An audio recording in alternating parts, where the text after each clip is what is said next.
Hi there, this is Chris, Chaplain Cap Motor Legends. A little bit different today. What I'm going to do is talk you through what we saw at the EICMA International Trade Fair. We went to that fair at the beginning of November. I'm going to run through, we didn't look at every brand at the show obviously, but we looked at many of the brands that we deal with. I'm going to run through them and I'm going to talk you through what we saw, things that we thought were of particular interest.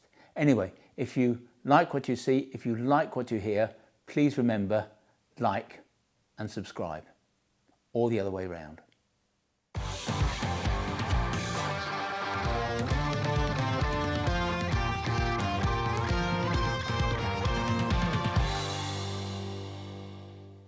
As a seller of motorcycle apparel, one of the highlights of the year for us is our visit to the EICMA International Motorcycle Trade Fair that's held in Milan every November. It's the world's largest and most influential motorcycle show. It's where all the major motorcycle brands go to launch their new models for the coming year, but it's also where lots of the motorcycle clothing and helmet brands come to do the same. And so for us, the 3 days we spend at the event are particularly exciting. Now forget whatever perceptions you have about motorcycle shows. Okay, so the fact that the show is held in Milan is always going to be an attraction. Milan, after all, is the style capital of Europe. But this year the skies were blue and it was actually warm, way too warm for an overcoat. Birmingham, this is not. The show runs to some 8 halls, each of which is more than large enough to swallow the whole of motorcycle life. And nobody spares the horses here. Everybody puts their best bonnets on. The stand builds are amazing. There's motorcycling eye candy everywhere you look, and there's a lot of it. You could spend 3 whole days walking up and down the aisles and you still wouldn't see everything. We actually did more than 25,000 steps all 3 days that we were there, and we spent a lot of time in meetings. For the first 2 days, it's strictly trade and press. The next 3 days, they're open to the public, but I have to warn you that by the weekend, the crowds are simply too much. Stay away from the weekends, it's crazy. And with the exception of the Valentino Rossi stand, there's almost no direct selling here. This is not a show to visit if you're wanting to walk away with a cheap off-road tyre draped across your shoulder. Now, not all the clothing brands take stands at EICMA. Exhibiting here is not cheap. The 3 big Italian brands in particular have an informal agreement between them not to attend the show. They probably feel that they don't need to attend to reach their home market audience, although I do wonder how many influential international visitors they miss by not attending. This having been said, lots of brands, including some of the Italian ones, take suites and conference rooms in the complex's hotel, to which they then invite customers for private presentations. And what this means is that whilst marching up and down the miles of aisles is always interesting for us, a lot of our time at Milan is spent in meetings away from the bright lights. Anyway, let's run through some of this year's highlights. For the sake of simplicity, I'm going to do this in a kind of alphabetical order. Anyway, let's go.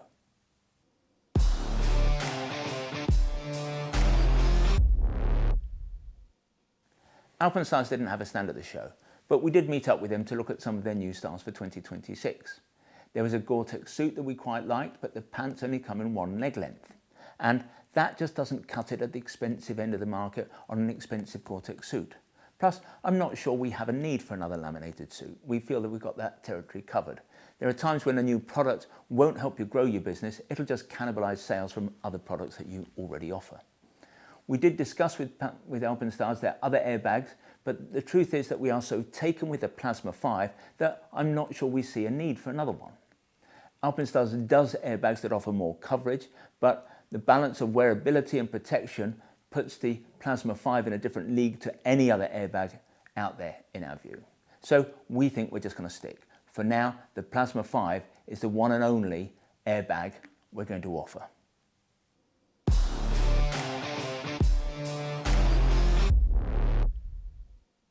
Much as I love Shoei, I'm personally an Arai man. I always have been.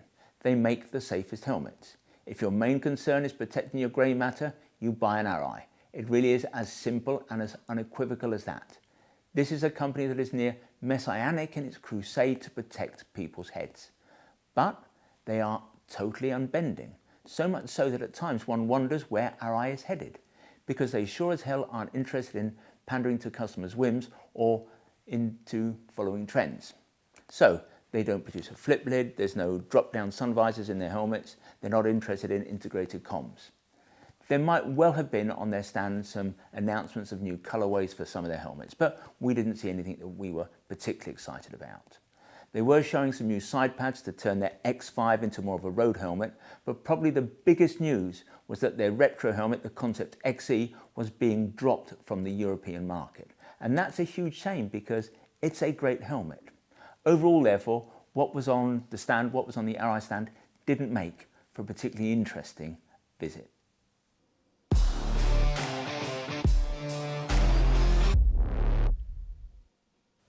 Belstaff weren't at the show. We do at times feel for Belstaff. They've spent years trying to come up with new styles and products, but it always seems to be the same three jackets that people buy. There's the shorter Brooklands jacket, there's the mid-length Crosby, and then there's the longer belted Trialmaster. Obviously, these jackets are most popular in waxed cotton, but the leather versions of these jackets are simply gorgeous. And for people who want a motorcycle jacket for best, they are very special. Now, there's not a whole lot new that's coming through for 2026, but one interesting thing is a copy of the Klim Marrakesh. And I've got to tell you, it's a very close copy. Now, Jim Ratcliffe, who used to own Belstaff, recently sold it to a new owner, so we'll just have to see what, for Belstaff, the future holds.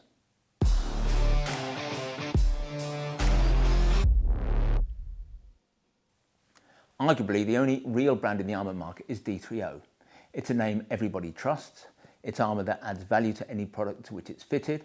And certainly there's a perception out there that if you want to be taken seriously as a premium brand in the clothing market, you fit D3O into your gear.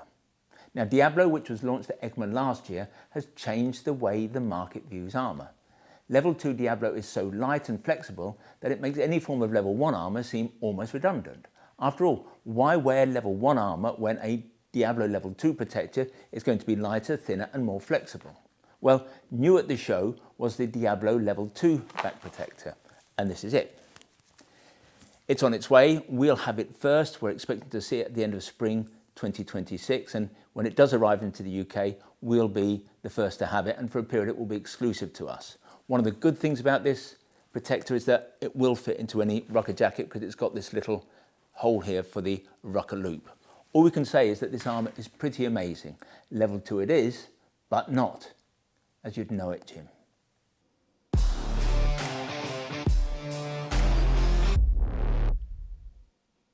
Our meeting with Dainese was off-site, so to speak. For us, the most exciting news for 2026 was a new Carvemaster suit. The old Carvemaster 3 was one of our favourites. It's a drop liner outfit. The membrane is by Gore, so waterproofing is guaranteed for life. It's an exceptionally comfortable combo. It comes with level 2 armour. The only downside for some was that it was only A-rated under EN 17092. I have to say that that never bothered me.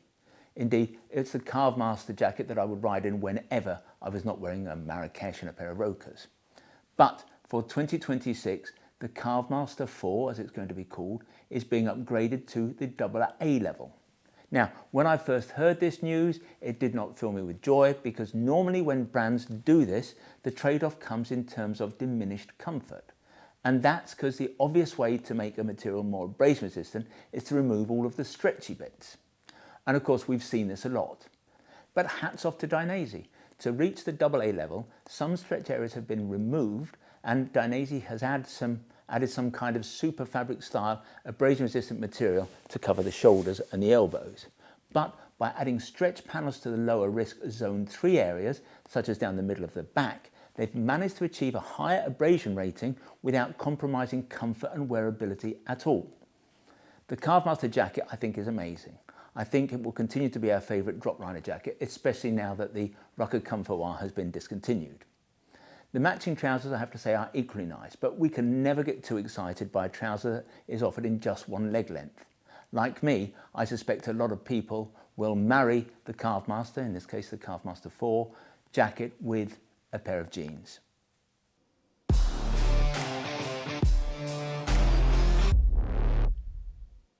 Daytona wasn't at the show, keeping the boys and girls back in Bavaria churning out boots, I imagine. They haven't had a presence here or at the German show Intermot for a few years now, but a stand would have been a waste of money. And that's because they launched a new boot some 5 years ago, so they're not scheduled to launch another one anytime soon. But that's what we like about Daytona. They are not about marketing, they're not about the showbiz, they're not about flashy presentations. They just make brilliant boots. They make them the old-fashioned way, the way they always have done. Truth be told, if we turned up at EICMA and saw a huge Daytona stand, we'd probably be a little bit concerned that the company was set on change, and that, indeed, would be worrying. Bottom line is this, though, nothing new from the famous German bootmaker for 2026.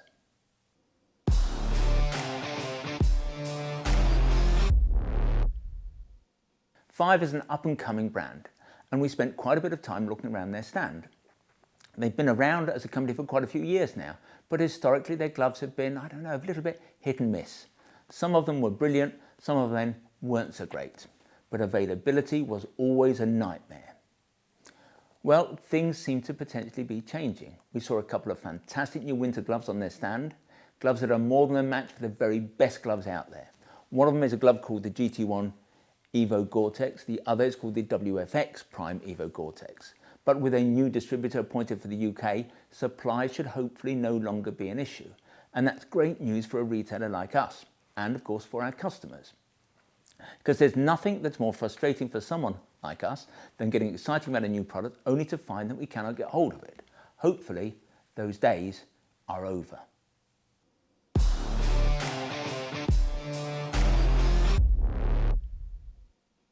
Halvarssons was another off-site meeting. There's a big new suit coming for next year. Like the current Vinvalen, it will be part drop liner and part laminated. And what that will hopefully mean is that you get the comfort and total reliability of a drop liner membrane, but with the resistance to wetting out of a laminated one. It sounds as though it could be a great bit of kit. Now, it will be AAA rated, but a AAA rating doesn't always sit well with a waterproof membrane. There is, for example, only one AAA rated Gore-Tex outfit on the market right now, and I have to say, because of that, it is almost unwearable.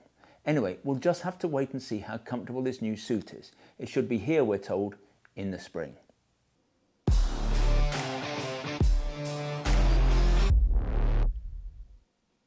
We spent quite a bit of time on the Held stand looking at their new 2026 lines, even though I've got to say we'd seen most of them when we attended a distributors meeting earlier in the year. Now, we like Held. They're a largest company, and in Germany they are a really big deal. But they are flexible like a much smaller company. We seem to get on, for whatever reason, pretty well with them. Indeed, for the last 9 months we've been working with them on an exciting new product that in the UK will be totally exclusive to Moto Legends. We hope this new product should be with us by the end of January. As we said, we're very excited. Other news from Held included the announcement that there will be a new Crazy Evo 3-in-1 outfit for next year. And the reason? A new Teflon-free Gore-Tex membrane, and that's a theme we'll come back to. The Crazy Evo really is, alongside the Rukka Trek R, one of the best removable membrane suits on the market. Now, there's another full-height adventure boot coming from Held. It's not a Gore-Tex boot, it's not as cumbersome as their Brickland model, but with its external skeleton, Held reckons it's a more protective boot, and it will be somewhat cheaper. There's also a short adventure come trainer style boot coming that we like the look of a lot. The more we get to know Held, the more we like what they do. They really are one of the industry's hidden gems.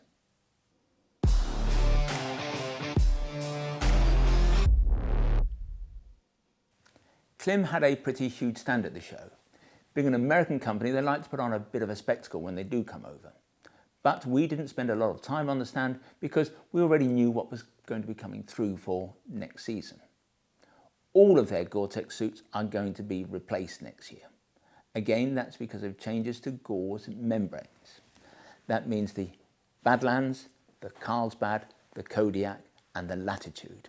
Now, we don't do the Badlands, it just isn't for us. The new Carlsbad will be very similar to the old one, the only changes will be in the detailing.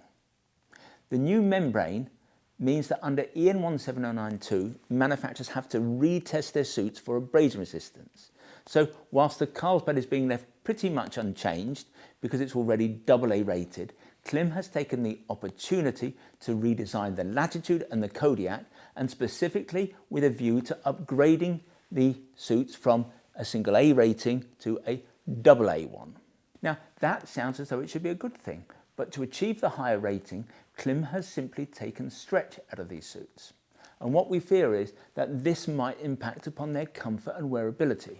We will, I suppose, just have to wait and see.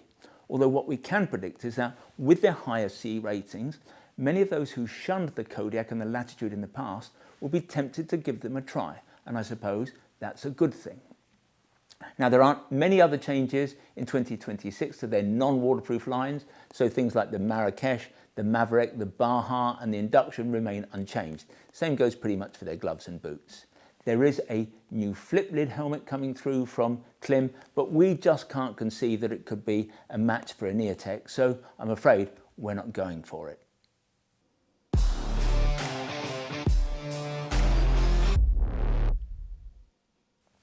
In the way of things, I suppose, Pinlock is not a major or a significant brand, although what the company does for motorcyclists is potentially immeasurable.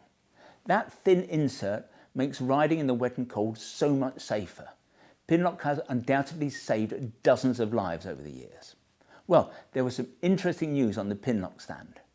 Right now, the most effective Pinlock when it comes to preventing misting and fogging in your helmet is a Pinlock 120. Well, on their stand, they were showing their new Pinlock 200. And what that means, given the way their numbering system works, is that this should be some 60% more effective at clearing misting and fogging than the Pinlock 120. Now, we think that that is massive, but particularly for those who ride in helmets with tighter neck rolls. I'm talking about helmets like the Shoei Neotech, the Schuberth C5, and of course, Schuberth's S3. But at this point in time, none of the premium brands seem to have gone for a 200. Not Arai, not Shoei, not Schuberth, and not Shark.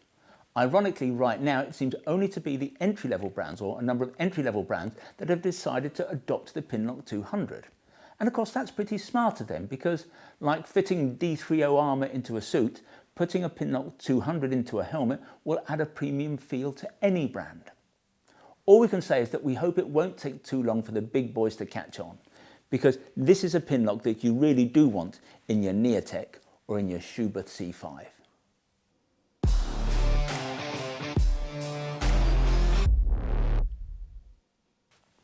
We know Richa pretty well.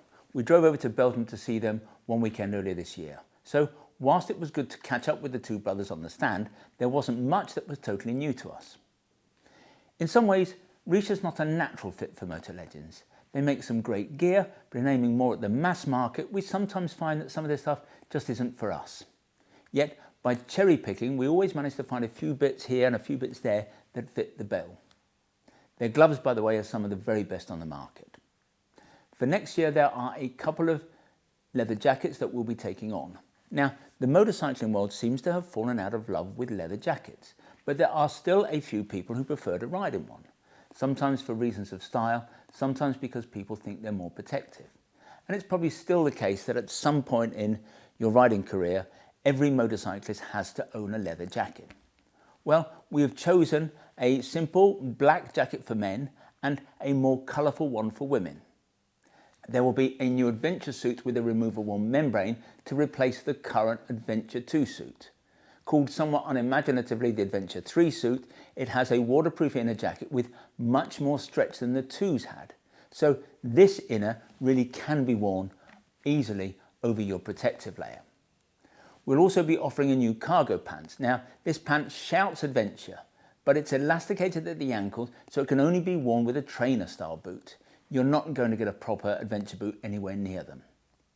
Perhaps the most exciting thing on the stand, though, was a wider-legged mid-rise ladies jean that our Sarah had asked Richa to produce. Skinny fit, apparently, is now a bit off-trend, although really wide-leg jeans obviously don't work on the bike. The new Richa jean is called the Estelle, and we should see it in March. For a period, it will be exclusive to Motor Legends in recognition of Sarah's input. We also saw a heated jacket that apparently we ignored last year, although to be fair, back then we did have Machna's heated jacket.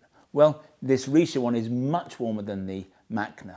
We'll be taking delivery of it, we hope, quite soon. It's not quite warm and safe in some ways, but it's a lot cheaper.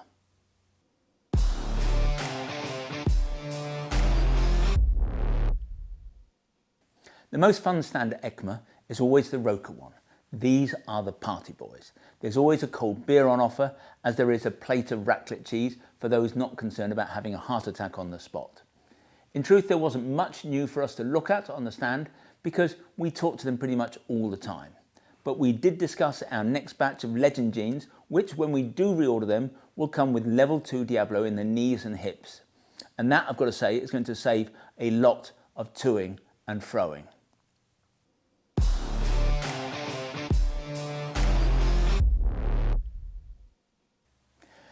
There was no Rukka stand at EICMA this year, but we did meet up with the International Sales Director for a coffee. As with Klim and many other Gore-Tex brands, Rukka will be introducing a number of new suits for 2026. But whilst they will all come with the new EPFE Teflon-free membranes, the changes to the garments themselves will in many cases be marginal. And I'm talking about really minor details, things like new storm collar fixings. Some of their suits, however, are being discontinued. There will, however, be new versions of the Nivala and the Explore R. The Calyx 3 and the R Vis, by the way, got their new EPFE membranes last year. Now, there had been an expectation, perhaps just a hope, that with a redesign, Rukka might have found a way to make the revised Nivala AA rated. But I have to tell you, that has not happened. The new Nivala will still be A rated. And in truth, if that's the price for maintaining the suit's level of comfort, we are not unhappy. We really wouldn't have wanted to have had an uncomfortable AA rated Nivala.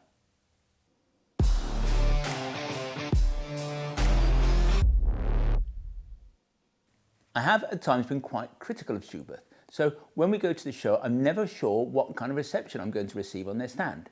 But, as always, I was treated like a long-lost friend. Now, just before the show, Cardo announced a new helmet that incorporated a noise-cancelling facility. It's not obviously the first such helmet in the market. Senna produced one a couple of years ago, but nobody really took it seriously, and it kind of disappeared from view. I'm sure all of the electronic elements in the new Cardo helmet are up to the job, but I do wonder what kind of motorcyclist is going to fork out $1,000 to put their head in a helmet made by a company that doesn't make helmets. Personally, I think I'm more persuaded by the new Schuberth C5 that uses the same Cardo technology to the same end. Schuberth knows helmets. They are experts, or the experts, in making quiet helmets. And with their own in-house wind tunnel, I think I would trust them more to get such a helmet right. With respect, Cardo is an electronics and comms business. Now, I'm a great believer in companies sticking to what they know best, and Schuberth knows helmets better than Cardo. For the show, Schuberth had rigged up a booth on their stand to allow visitors to experience what kind of difference their new helmet could make on the road. Now, the principles of noise cancelling are always the same. Anti-noise in a particular frequency is transmitted to cancel out whatever frequency of sound you want to remove. The challenges with a motorcycle helmet, of course, are much greater than those faced by a set of AirPods or a pair of Bose headphones. In a motorcycle helmet, the objective is to cut out the high decibel, mid-range sounds that damage ears and create fatigue. But you do not want to interfere with the high frequency range of sound where you'd expect to hear sirens, horns and screeching tyres. I had a session in the booth, and whilst I noticed a quite dramatic difference when I switched the noise cancelling off, even with it on, you could not escape the fact that at 60 miles an hour on a bike, it is always going to be bloody noisy. And so whilst what this helmet does is impressive, I fear that some people are going to be disappointed with the end result, in the way that a lot of people are always disappointed with 9-volt battery-operated heated gloves. And I think this will be the case because it's AirPods and Bose headphones that define what most people expect. Unfortunately, a motorbike will never be that quiet. All I can say is that if you do end up being disappointed by your noise-cancelling Schuberth, you may need to take solace from the fact that the 53mm speakers that come fitted into it deliver unsurpassed sound quality. Schuberth termed the experience immersive, and certainly the quality is outstanding. Now, we hope to see the new ANC helmet, as it's called, on the shelves in March. It's going to come in a very limited range of colours. You should budget, however, for not getting much change from $1,000.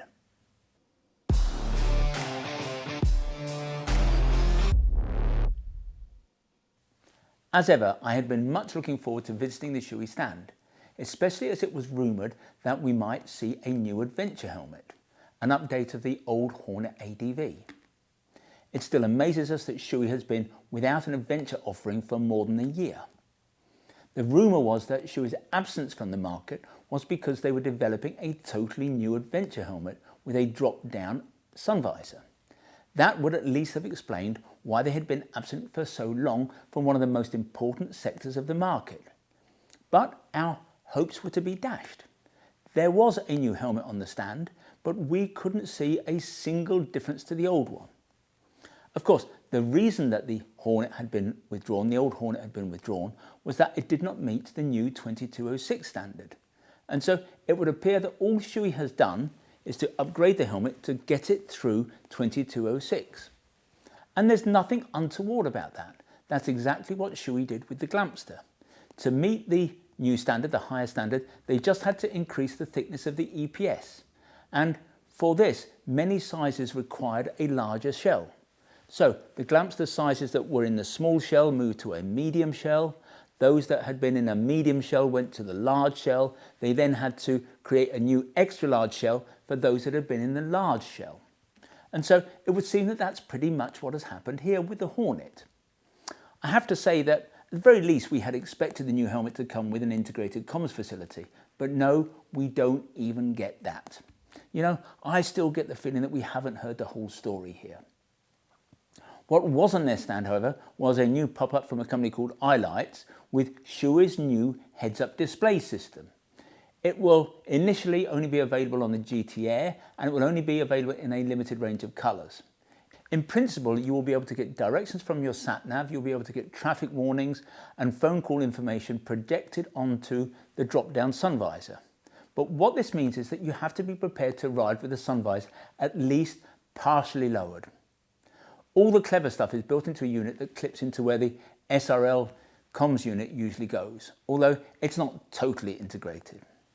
The unit, we are told, will allow you to talk to any Senna or Cardo mesh system, but at this point in time I don't understand that. I don't see how that can work.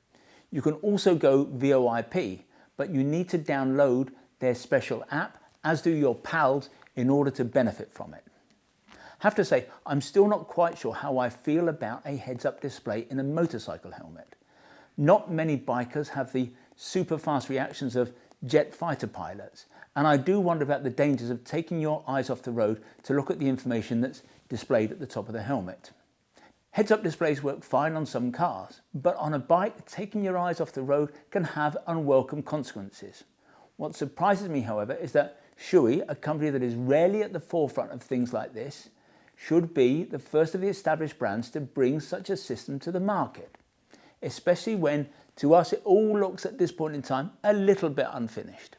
I suppose we'll just have to wait and see. Lastly, in vindication of a Facebook story that we ran last November, where we reckoned that Shoei would soon be adding a Cardo system to their lineup, well, I can report that there was a Cardo SRL unit on the Shoei stand, and so despite all the official denials, we were right. This unit will be coming soon, we just don't know quite when.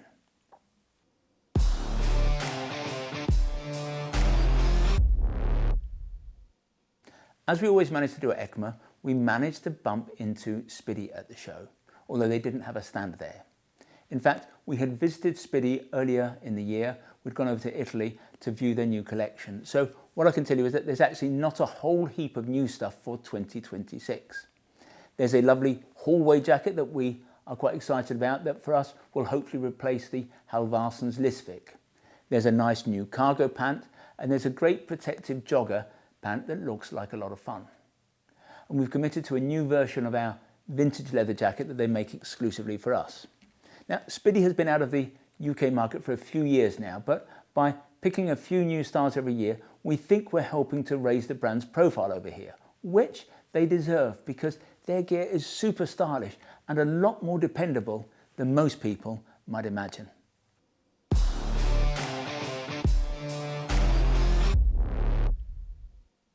We are really impressed by this footwear brand that comes out of the house of Spidi. We visited their stand at the show, but we had met up with them when we visited Spidi over the summer. So What I can say again is that there's not a whole lot new for 2026. There's a good looking trainer coming through and there's a new adventure boot that we'll be taking on. But we feel that we need to be a little bit careful with the adventure sector because there are lots of very similar looking boots on the market, and the only thing that is guaranteed when we take on a new adventure boot is that our stock holding will grow, and that's not something that we are necessarily looking for.